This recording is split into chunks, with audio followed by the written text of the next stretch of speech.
Dear students, நம்ம இந்த வீடியோவில் என்ன லேர்ன் பண்ண போகிறோம் அப்படின்னா ஜஸ்ட் இது வரைக்கும் டிஃப்ரெண்ட் கேட்டகரி சம் எல்லாமே நம்ம அனலைஸ் பண்ணிட்டோம். ஆனால் இங்கே பார்த்தீங்க அப்படின்னா ஜஸ்ட் ஒரு க்ளூ இல்லாமல் கொடுத்துருப்பாங்க. என்னென்னா இண்டிவிஜுவல் டேஸ் கொடுத்துருப்பாங்க. நம்ம என்ன பண்ணோம்னா அதை கம்பைன் பண்ணி ஒரு காமன் டேவை க்ரியேட் பண்ணிக்கிறோம். இப்போ இந்த சம் பார்த்தீங்கன்னா உங்களுக்கு ஒரு தெளிவான ஐடியா கிடைக்கும். சம் என்னென்னு பார்த்தீங்கன்னா A and B can do a job in 12 days. B and C can do the same job in 15 days. In which A worked for 3 days, B for 8 days and C finishes the remaining work in 10 days.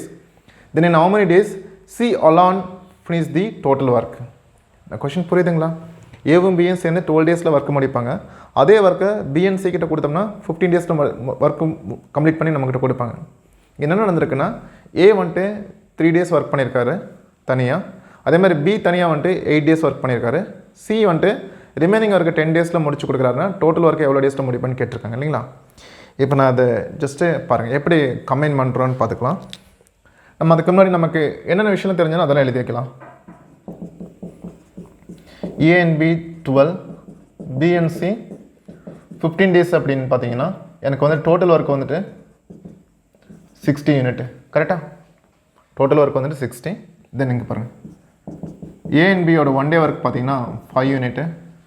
அதே மாதிரி B and C யோட 1 day work எவ்வளோங்க? 4 unit. எனக்கு சம்மில் என்ன கொடுத்துருக்காங்கன்னா A வந்துட்டு 3 days work பண்ணுறான், B வந்துட்டு 8 டேஸ், C வந்துட்டு 10 டேஸ்ன்னு சொல்லியிருக்காங்க. ஆனால் எனக்கு கொடுத்துருக்க கொஷின்ஸ் பார்த்தீங்கன்னா எல்லாமே இண்டிவிஜுவல் டேஸ் கொடுக்கறது எல்லாமே கம்பைன் பண்ணி தானே கொடுத்துருக்காங்க. A and B and B and C. அதனால் நான் இங்கே கம்பைன் பண்ண போகிறேன். எப்படின்னா கவனிச்சிக்கங்க. இப்போது இந்த 8 இருக்கு இல்லைங்களா, அதை வந்துட்டு 3 + 5 பிரிக்க போகிறேன். இந்த B ஒர்க் பண்ண 8 டேஸை 3 டேஸ் ஒரு ஸ்லாட்டுமா 5 டேஸுமே. இந்த 3 டேஸ் வந்து காமனாக வந்துட்டு B கூட ஜாயின் பண்ணிக்க போகிறேன். அப்போ வந்துட்டு எப்படி எழுத போகிறேன்னா இந்த ஃபஸ்ட்டு Bயோட 8 டேஸை 3 + 5 பிரிச்சு இல்லைங்களா. இப்போ இது ரெண்டை எப்படி பிரிக்க போகிறேன்னா இந்த 3 டேஸில் வந்துட்டு A + B ஜாயின் பண்ணி ஒர்க் பண்ணுற மாதிரியும், இந்த 5 டேஸில் வந்துட்டு B + C ஜாயின் பண்ணி ஒர்க் பண்ண மாதிரியும். நான் சொல்கிறது புரிஞ்சுங்களா? இப்படி கம்பைன் பண்ணால் தான் எனக்கு இந்த கொஷின்ஸ் அந்த மாதிரி எனக்கு எடுக்க முடியும்னு சொல்கிறேன். அப்போ இங்கே ஜஸ்ட்டு Bயோட 8 டேஸை 3 + 5 பிரிச்சிட்றேன். பிரிச்சுட்டு ஒரு 3 டேஸை வந்துட்டு B வந்துட்டு A கூட சேர்ந்து ஒர்க் பண்ண மாதிரியும், இன்னொரு 5 டேஸ் வந்துட்டு B வந்துட்டு C கூட சேர்ந்து ஒர்க் பண்ண மாதிரியும். ஆனால் Cயோட 10 டேஸில் இப்போ 5 டேஸ் தான் போயிருக்கு. இன்னொரு எக்ஸ்ட்ரா 5 டேஸ் இருக்குது, நம்ம பார்த்துக்கலாம். உங்களுக்கு இதை மட்டும் கமெண்ட் பண்ணது புரிஞ்சுங்களா? ஓகே, பார்க்கும்போது இங்கே பாருங்கள். இப்போது A and Bக்கு வந்துட்டு ஒர்க் கண்டுபிடிக்கலாம். A and Bயோட 1 டே ஒர்க்கே 5 யூனிட் அப்படின்னா அப்போ 3 டேஸ்க்கு எவ்வளோ இருக்கும்? 15. புரிஞ்சுங்களா? சேம் அதே மாதிரி B and Cயோட 1 டே ஒர்க் வந்துட்டு 4 யூனிட்டு. B and C இங்கே காமனாக எவ்வளோ டேஸ் ஒர்க் பண்ணியிருக்காங்க? 5 டேஸு 20 யூனிட்டு. அப்போ இது மட்டுமே பார்த்தீங்கன்னா 35 யூனிட் காமிக்குது. அப்போ ரிமைனிங் ஒர்க் எவ்வளோ இருக்குன்னா ரிமைனிங் ஒர்க் வந்துட்டு 60 - 35 25 யூனிட் இருக்கும். ஓகே, இப்போ இந்த ரிமைனிங் ஒர்க்கு யார் முடிச்சிருப்பான்? C தான். ஆக்சுவலாக கொஷின்ஸில் பார்த்தீங்கன்னா ரிமைனிங் ஒர்க் C வந்துட்டு 10 டேஸில் முடிச்ச மாதிரி காமிக்கிறாங்க. ஓகே, அந்த 10 டேஸில் நான் காமனாக பிரித்து ஒரு 5 டேஸ் வந்து Cக்கு முடிஞ்சு, அப்போ இந்த C கூட முடியும் போதே C கூட ஒர்க் பண்ணும் போதே இந்த ஒர்க் எல்லாமே பண்ணியிருப்பார் C B கூட சேர்ந்து. சரிங்களா? இப்போ எனக்கு ரிமைனிங் ஒர்க் வந்துட்டு இந்த 25 யூனிட் எவ்வளோ டேஸில் முடிச்சிருப்பாருனா இந்த இருக்கிற 10 டேஸில் தான் 5 வந்துட்டு Bக்கு போச்சு. அப்போ ரிமைனிங் வந்துட்டு 5 டேஸில் தான் இந்த 25 யூனிட் முடிக்கிறாரு. சொல்கிறது புரிஞ்சுங்களா? நல்லா கவனிச்சுக்கங்க. ஃபஸ்ட்டு கொடுத்துருக்க டேட்டாவுக்கு எல்சிஎம் எடுக்கும்போது எனக்கு டோட்டல் ஒர்க் கிடைக்குது.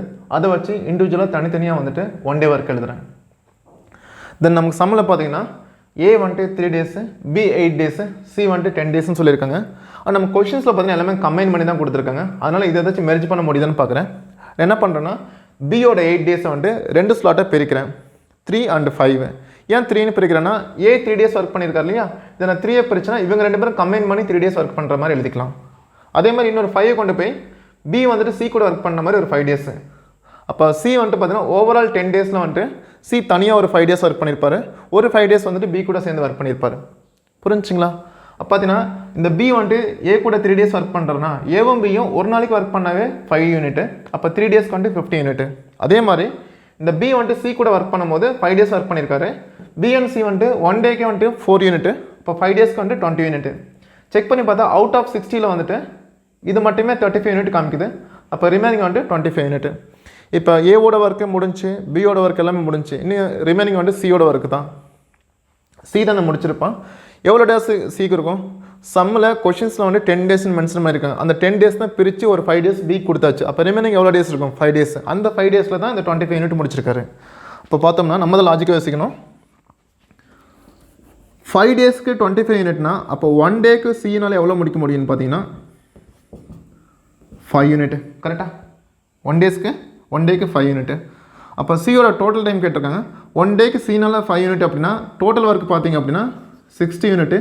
சியோட 1 டே ஒர்க்கு 5. சால்வ் பண்ணோம் அப்படின்னு பார்த்தீங்கன்னா 12 டேஸ். அவ்வளோதான் ஆன்சர். கரெக்டாக சால்வ் பண்ணிங்கன்னா ஒரு 1.5 நிமிஷம் சால்வ் பண்ணி எடுத்துக்கலாம். ஏன்னா இது எல்லாமே ஆஃபீஸர் லெவலில் வர கொஷின்ஸ் தான். 1.5 நிமிஷம் சால்வ் பண்ணிங்கன்னா பெரிய விஷயம் தான் சொல்ல வரேன். புரிஞ்சுங்களா? எனக்கு இதை மட்டும் காமனாக பிரித்து கொடுக்கறத மட்டும் கொஞ்சம் கரெக்டாக பார்த்துக்கங்க. இன்னும் ஒரு சம் கூட இதில் எடுக்க போகிறேன். அதுவும் பார்த்தீங்கன்னா உங்களுக்கு கிளியர் ஐடியா கிடைக்கும். நமக்கான சம் என்னென்னு பார்த்தீங்கன்னா, A and B can finish your work in 12 days. B and C can finish the same work in 16 days. A did the work for 5 days, B for 7 days, C finishes the remaining work in 13 days, 1-3. Then how many days C alone can finish the total work ன்னு கேட்டிருக்காங்க. Okay, நம்ம already ஒரு some solve பண்ணியிருக்கோம். இதில் நீங்கள் என்ன பண்ண போகிறோம் அப்படின்னா, இந்த பியோட ஒர்க்கை மட்டும் கொஞ்சம் கரெக்டாக ஸ்ப்ளிட் பண்ணி கொடுக்கணும். அது மட்டும் பார்த்துக்கலாம். சரிங்களா? இப்போ எனக்கு கொடுத்துருக்க டேட்டா பார்த்தீங்கன்னா A and B வந்துட்டு 12 days, B and C வந்துட்டு 16. இதை வச்சு டோட்டல் ஒர்க் எடுக்க போகிறேன் 48 LCM. Then A and Bயோட 1 day work பார்த்தீங்கன்னா 4 யூனிட், B and Cயோடது வந்துட்டு 3 யூனிட். ஓகேங்களா? நமக்கு சம்மில் என்ன கொடுத்துருக்காங்கன்னா, A வந்துட்டு 5 டேஸ் ஒர்க் பண்ணுறான், B வந்துட்டு 7 டேஸ் ஒர்க் பண்ணுறான், C வந்துட்டு ரிமைனிங் ஒர்க்கு 13 டேஸில் முடிக்கிறான். இல்லைங்களா? நம்ம ஆல்ரெடி சொன்ன மாதிரி தான். இந்த 7 டேஸ் வந்துட்டு 2 ஸ்லாட்டை ஸ்ப்ளிட் பண்ணுறேன். 5 days plus 2 days.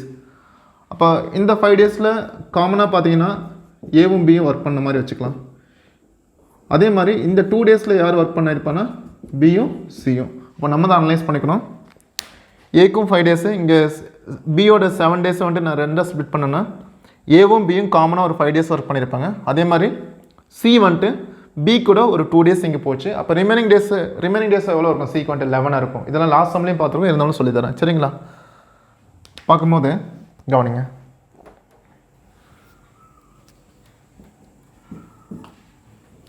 First A and பியோட 1 டே ஒர்க்குன்னு பார்த்தா 4 யூனிட்டு.